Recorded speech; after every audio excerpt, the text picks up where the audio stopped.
Hello everyone, welcome. We're going to get started, so I invite you to come and sit down in this area here. My name is Lisa Loud, and I'm the Executive Director of the Secret Miller Foundation. All right, I'm excited to introduce our keynote speaker today, Andrew Miller. His work is well known within the area of cryptography, and he's going to be joining us remotely by Zoom, or by Google Meet, I think. So I'm assuming he's ready. He was ready at 4:30, but we had some delays, so we're hoping he'll join us in any second. So anyway, we're going to talk about YTEs instead of other encryption technologies. Are there any questions to start with? Alex, do you want to come up and say something about TEEs? Well, Lisa asked me to say why we like TEs. It's a tough question. Is it even something you could like? But to me, TE is a very simple, in a way, a very simple hardware device that solves the same problems that very complex mathematical constructs like zero-knowledge proofs or fully polymorphic encryption. So this, well, I said it's simple. It's not simple, of course, right? It's one of the more intricate technologies that exist in the world, but from the developer standpoint, it's a simple black box that lets you write simple code that essentially does the same thing that is achieved by the brightest mathematical minds using very complex computations and formulas and algorithms. So that's why I personally like TE, is because they make very complex things simple to implement. How about that? Okay. So Andrew? Okay, I'll tell you later my little joke. And in the meantime, here we have Andrew. Welcome, Andrew, and take it away.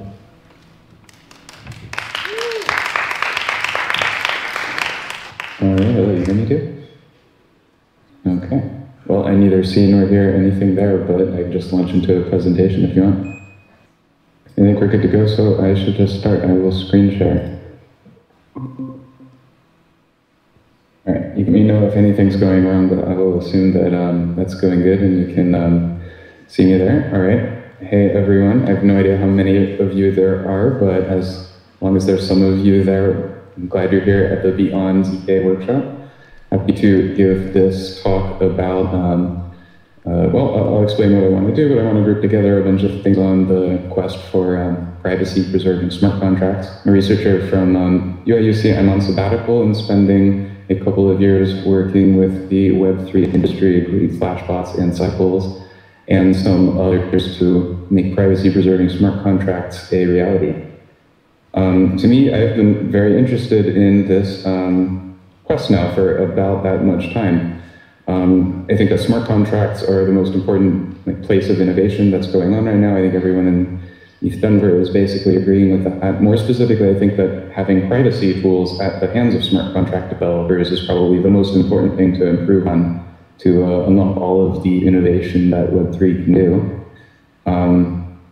Obviously, I think ZK is well appreciated and recognized, and that's appropriately so. It's an extremely important technology, and it's the most unprecedented example of a very advanced technology going from cryptography theory to being fully embraced by this entire industry that have turned it into something way more powerful and efficient, and a good choice of technical solution for a lot of applications that I think people recognize.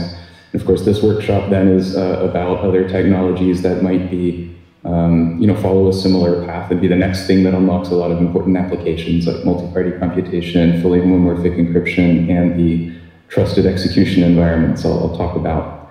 And from my perspective, having basically gone through a sequence of these, my view is that these are, once you solve the, evaluate all of this, these are all really complementary technologies. It's not really that we're going to transition off of ZK and into something else. We're eventually going to end up with applications that actually use all of these because of the degree to which they're complementary. But for my part, the thing that I am most trying to do, this year basically, is to try to correct what I see is an undervaluing, across the industry of the trusted execution environments, the TEs. And so my goal for this talk is to put a little bit of history, context, and I guess try to give a mental model that threads all these together. I want to start back with the pre-Bitcoin Nick Szabo post from the first cypherpunks wave. Obviously, Nick Szabo created the term smart contracts, had all of this, imaginative, set out basically the roadmap for Web3 just, a decade ahead of its time. And the point to mention here that maybe gets lost in history is that the original view of smart contracts included this idea of privacy, essentially programmable privacy, where you can think of the applications as taking in secrets from different users and computing some useful application function. All the users get different outputs. And this idea, you don't actually want to have a trusted party, where the point is to use this as a spec for your protocol. And this is, from the Nick Szabo cypherpunk blog post, but it, matches the academic concept of the ideal world cryptography model from cryptography theory. The applications that I most care about, to be concrete, really haven't changed that much over this time. So the applications that I'm most interested in fall into the category of batch auctions, and this is a really generalized, framework. It's like, bids which might be sensitive go in, and then the output of the mechanism is some allocation decision about how resources should be split. Each person might only learn a view that's relevant to them, how their account changed. But this framework includes a lot of things, including double order books. The bids are limit orders. You get some kind of resolved strike price as a result of this. This is inclusive of anything that looks like sequencing AMM transactions into a bundle, because then they'll all get different prices as they trade against AMMs. And it's also inclusive of things like routing payments in credit network graphs, like in the Cycles project. I will mention just a little bit about that later. Anyway, what's interesting about these applications and why they're so tough to try to tackle as a privacy application is it's hard to do all of this in a privacy-preserving way. It's especially hard if you say that you really want to consider all of the bids to be strategic information, and so even bids that were lost or orders that go on to the next level, if you want to hide those as well, then it's even more difficult to do this. And of course, these are interesting because this is the microcosm that turns what would otherwise be kind of an abstract, you should be concerned about user privacy. Well, no, in these settings, anywhere DeFi is found, you see front running, because basically bots will turn information advantages into things that you can actually observe and see that information loss is turned into being strategized against. So it makes kind of a real consequence of privacy design choices of the protocol. Of course, before you can do a digital asset auction, you have to have a digital asset system, and so the privacy of the auction can't be better than the privacy of the digital asset system. And zero-knowledge proofs are the huge success story of this, with the concept of a shielded pool, which I think most people associate with Zcash and the Zero Cash paper. Trying to look back historically, the Sander-Tashma paper from 1999 really introduced this concept of shielded pool, and it's an outstanding solution to the problem of digital asset privacy for transfers. I want to make sure that everyone just knows the history of this. I guess I will skip kind of quickly and not try to make so much of this point, but it's nice to look back at a paper this old and see how much it matches kind of contemporary ways we talk about ZK. The way it introduces a shielded pool, it's pretty much the same as you see in Zcash, the future designs for Monero as well as Penumbra and Tornado Cash too, and lots of other projects use the shielded pool. To mint, you add something to a public list of coins. To spend, you have to make a zero-knowledge proof that shows you're authorized to spend one of those coins, and it is one of the coins that's in that public list. To do double spending prevention, you need to add something like what we can call a key image or a nullifier. And even at the time, they said, well, we could do this as zero-knowledge proofs, but it might be expensive. But if you use a Merkle tree to represent your list of coins, then you only have to do a logarithmic size proof. And at this time, there were no zero-knowledge proof systems you could turn to. This protocol doesn't even need the full succinctness that we have in modern snarks. But of course, the ZK technology took off, and these became even more efficient, and so that's why we're able to use them for shielded pools and beyond. Definitely exceeding even those dreams. Now, when I started looking at this problem in around 2014, like the zero cache paper had just come out, so we had a C compiler from Pinocchio. You could compile arbitrary .c programs, and you would get a zero knowledge proof out of that compiler. Of course, they're useful for other things like identity, anonymous credentials, and the like. So we set out to try to implement the auction, like a sealed bid auction with all strategic information concealed. And the best that we could do, I thought, ended up being really unsatisfying. So if you have the zero knowledge proofs, you can make encrypted bids to put on chain, and you can make a zero knowledge proof that the bids are valid. So you're not double spending, you're not spending coins you don't have. You have a fully valid bid. That works great with the zero knowledge proofs. And for the conclusion of the auction, you can also produce a zero knowledge proof that the rules of the auction were carried out correctly. The second price bidder sets the second price, and all the digital assets move appropriately. The problem that we were unable to solve with this set of techniques is that there still has to be some party that's the manager in Hawk that, and I think now basically you would call it the sequencer in any thing that looks like a ZK rollup or uses ZK in this way. But someone has to see that information in order to make a zero knowledge proof about it. So you can't just turn zero knowledge proofs into the idealized auction that doesn't reveal the bids, even after the auction doesn't reveal them all to everyone. And so we absolutely got stuck here, with kind of a brick wall. Now, even going back to this Nick Szabo blog post of the God protocols, this was really a post about multi-party computation. The idea is, you don't actually use the trusted third party, but you run this protocol among different users. And he outlined 3 issues that were stopping, at this time, stopping multi-party computation from, seemingly being practical. And these are still kind of relevant today. So one, MPC is slow. That was true then, it's still true today. Nick's essays were very prescient and interesting around Coda's law kind of issues. I don't think he used that phrase then, but anyway, contract bugs would be an issue. We've already been through, how to think about that. That's not new to Web3. And there's also, he noted the fundamental trade-off between privacy and fault tolerance with MPC. And so what's happening is that, you would never actually run a protocol where all of the users of the protocol are part of the multi-party computation itself, because that would mean that if even one of these random users, anyone trading on DeFi, could be anyone, right? If they crash, then the protocol that depends on all of them participating wouldn't be able to run, so it would be impractical.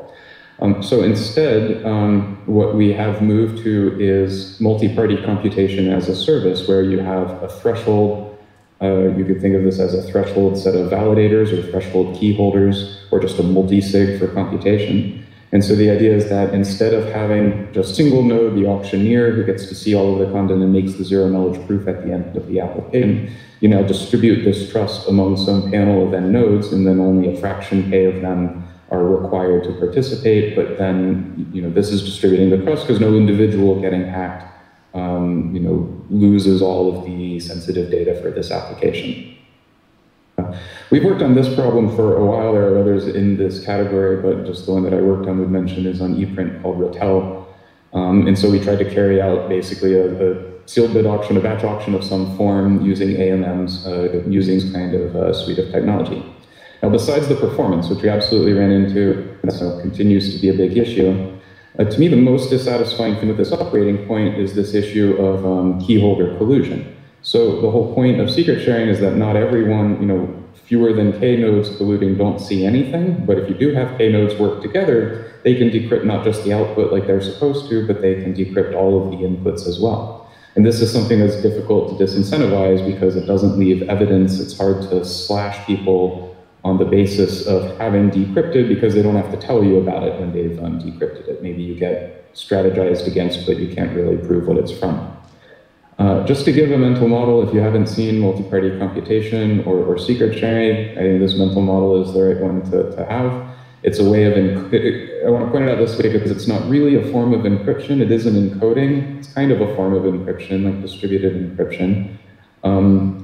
Usually works more on information theory than cryptography strictly. But the idea is that you take a piece of data and break it into parts such that any one of the parts on its own reveals nothing about the data. And if you combine multiple pieces of this encoding that would be held by different parties, then you can recover the encrypted content, the plain text of this encryption. And the magic of multi-party computation, which is really magic that goes beyond this mental model, is that you can actually compute arbitrary functions and circuits over this encoded data and just decrypt the final result. In other words, you can do arbitrary computations over just the encodings of this data without having to go decrypt it all in one node and then have that node do the work. Just to reiterate then, the problem still is that nothing forces the nodes from following the rule and only decrypting the computation that results at the end. They have the capability, it would take K of them colluding, so maybe there's some difficulty in coordinating this to happen, or they're mostly trusted, so it's unlikely this would happen. But there's nothing technically that's preventing them from decrypting more than they're supposed to.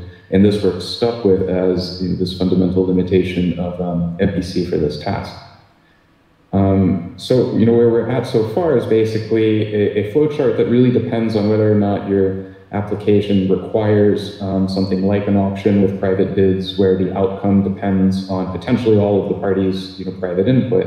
If you have an application like this, I would say that it has global private state. If your application doesn't require this, which just digital assets transfers such do not, then the security wisest choice is to just use the zero knowledge proofs and the shielded pool technique, and anything like a succinct ZK verification or a ZK rollup makes sense.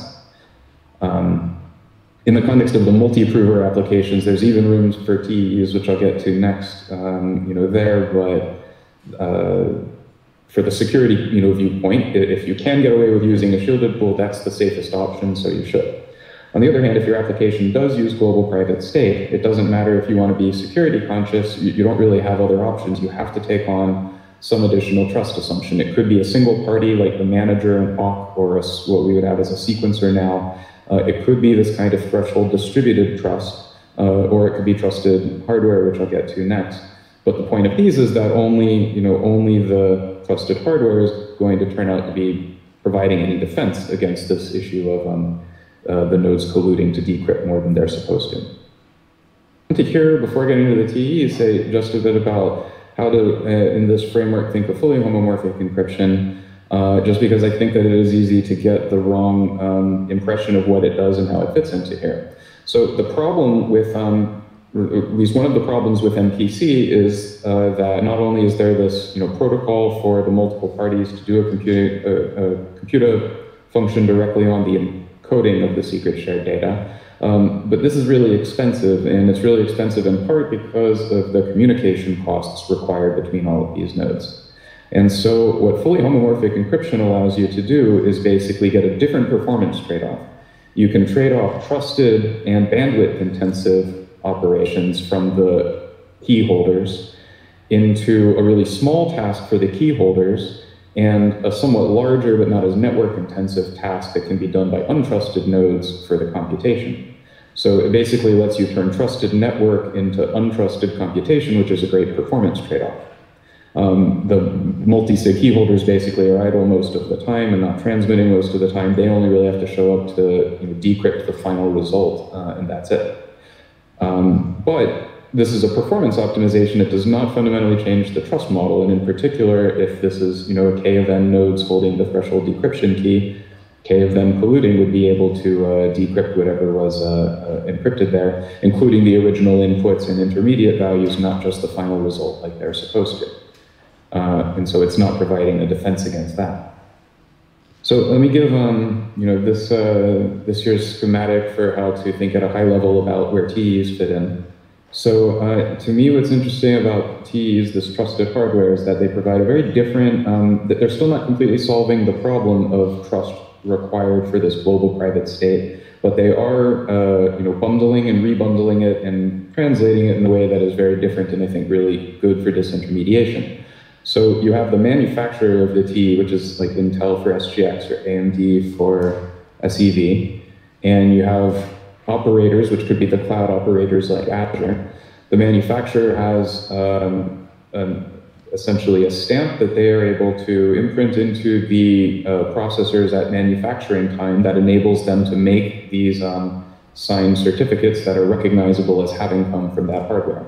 So after producing this hardware this way, Intel's not involved in the operation of them, that's done by the cloud operators. And what's really the benefit here is that developers and say node operators who rent from clouds, they're now completely disintermediated. You don't have to trust them. You've made it the problem of trusting Azure and trusting Intel or some combination of them. They can just put open source code in an open code repository. Client software at users can basically, if they're full validating nodes, they can pull the code from GitHub, rebuild it, check that it matches the exact program binary that's mentioned in the remote attestation certificate from the trusted hardware. If all of that checks out, then the users, the client software on behalf of the users will accept the session, and so it'll believe that the keys that are generated for the session only exist within enclaves that do what they're supposed to and can't be tampered with or eavesdropped on. And so the client will go ahead and share a session of sensitive data with the trusted hardware in this use. And so what's interesting about this is you still have a root of trust, which is the trust in the manufacturer to make a reasonable design, implement it well, not make fake stamps with fake backdoors, and not to mismanage the system and make it actually insecure. And what's interesting is that clearly having this trust in the manufacturer gives them this capability to basically make a certificate for something that's not a TE, and that could be used just for spying. But the separation of duties here is really interesting because it's difficult for Azure to be able to, say, backdoor one of these processes if Intel did its job. And Intel doing its job, it does ahead of time and is no longer involved in assigning which processor is used for which purpose. It's really out of their hands once it's manufactured. And so, I think what's interesting about this is basically the Web3 use cases are blending in with the sort of overall reputation bundle that comes from, both these manufacturers and clouds. I think they are basically targeting enterprise customers with their confidential compute offerings, but they can't really afford to do wrong by Web3 use cases like reveal that they've had a backdoor all of the time and have been, exploiting it against Web3 applications. Anything that looks like that would actually affect their reputation for the enterprise customers they're certainly trying to court as well. So it's not entirely removing the issue, but it is translating it in a way that relieves it from node operators and developers who continue to get to operate at a low authority status in a setup like this. So I'll talk now just in one slide about this project called Sura. So this is part of the Flashbot Suave project. And I explained this as speed running the Akiden research paper. So back on this kind of research path, to me, all of these systems, Secret Network, Oasis, Fala, and others more now too, I would include Marlin, they're all, to me, instances of the same basic template that we had in a research paper from back then, like in 2019. So the basic idea is to use a blockchain and trusted hardware execution for smart contracts because of their complementary advantages. Trusted hardware isn't providing replay prevention and isn't on its own publicly visible and redundant, but you can make it redundant by having a lot of them that are coordinated by a public blockchain where all of the coordination data and encrypted data would live. And what we have done with this Suave Sura project, what's calling it a speedrun, is we've tried to basically redo one of these, but from scratch and in as simple a way as possible, so that all of the moving parts of it are easily labeled, and you can follow along with the blog post and I think understand the details of the system kind of from end to end. As much as possible of it is written in Solidity, and so this is the notion of a co-processor. So basically, all of the work of this project is done in smart contracts. The smart contracts, most of them, the content in them is just ordinary EVM code. But the smart contracts that are put on this chain also have additional opcodes that do low-level TE kind of things, like prepare those remote attestations, access randomness, and sealing keys that persist. Other features of SGX are basically exposed to the smart contract code. And then all of the tasks like handling proofs of publication, managing the onboarding of new nodes, all of that is all written in smart contracts, and so it's fairly short and easy to follow. So we're using this as a starting point for Suave. You could think of it as similar in what it tries to do as some of these other systems, but if you want to learn one of them, this is probably the one to look at because I think you can understand all of the parts of it quite well. So, contextualizing this a bit, this design space basically is clearly, if not exactly orthogonal, there's still room for all of these different techniques. And I don't want to dwell on this table too long because it's not very thorough and, well, I don't want to pick fights too much, but the basic idea of it is to say that you get a defensible system design by taking on or off any of these capabilities. So you can use MPC or just have a single sequencer node. You can add integrity guarantees by having a zero knowledge proof, as well and or with the MPC. And additionally on all of that, you can either use trusted hardware enclaves or not. Really the point out of, what else are points of getting from this table that are worth mentioning here? So the main consequence of what you get by choosing these is it basically comes down to under what conditions do you still get your privacy guarantees and under what conditions do you still get your integrity guarantees. And so basically the biggest downside of the trusted hardware is that they're known for sequences of vulnerabilities, one after another. These kind of come on a cadence of like a couple per year at least. And so it's necessary when designing a system based on TEs, you have to basically consider how does the system behave and what is it you're going to do when there is a vulnerability that's discovered. And basically, so far, vulnerabilities have been discovered and patched, and it's possible for systems to adapt to the patches, basically. But what comes down to the design of your system is basically what happens if either members of your network or outsiders basically could exploit something before such a patch is available. That's basically the trade-off in trust model that you have to take. What this suggests, though, and I think the important thing is that it's not a trade-off between trust-based security and just cryptographic security. It's really about, do you want to trust the manufacturer and the cloud setup that have enterprise customers, and or do you want to trust a quorum of validators not to decrypt something that they couldn't, even though if they did, they would probably get away with it because it's hard to tell if they did. If you already have a system that's using MPC, and so really this is, I guess I'm just directing this at like Penumbra and the likes of Phoenix and Inco and others that are already going to use MPC with or without FHE, if they're going to rely on this kind of threshold assumption too, I think it's a good idea to also add the TE on top. Doesn't cost that much, and it gives you a backup guarantee. So, in general, you would want to move to the right in that kind of setting. I think I only have 2 more points that I will make, and that should be right on time for me. So one is about the issue of oblivious RAM. So I've talked about this more in other talks, but oblivious RAM comes up as something that you need to do to mitigate side channels that happen when using trusted hardware for smart contracts. Even if there's no vulnerability, this is just in the ordinary case, you have to worry about this. But we don't hear about them as much with multi-party computation and FHE. And the reason why not is not that this is a problem with SGX and MPC and FHE don't have it.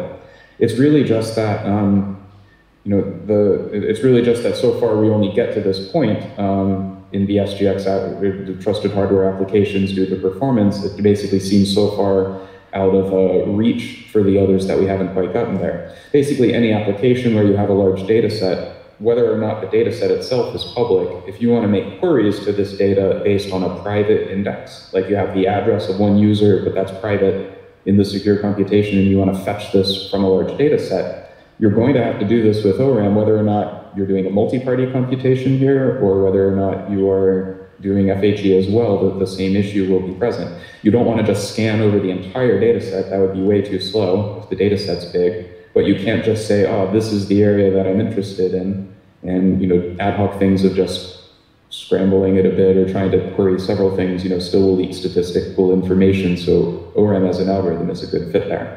This doesn't show up in just zero knowledge proofs, because if the prover already knows which thing you're accessing, then Merkle tree is a good solution. The last point that I will make, and we'll try to do this just quickly because it's just an idea that I want to get on your minds, especially if you've worked in hardware or were involved in like the VDF project or anything involving hardware for ZK acceleration. There's hardware challenges beyond ZK as well.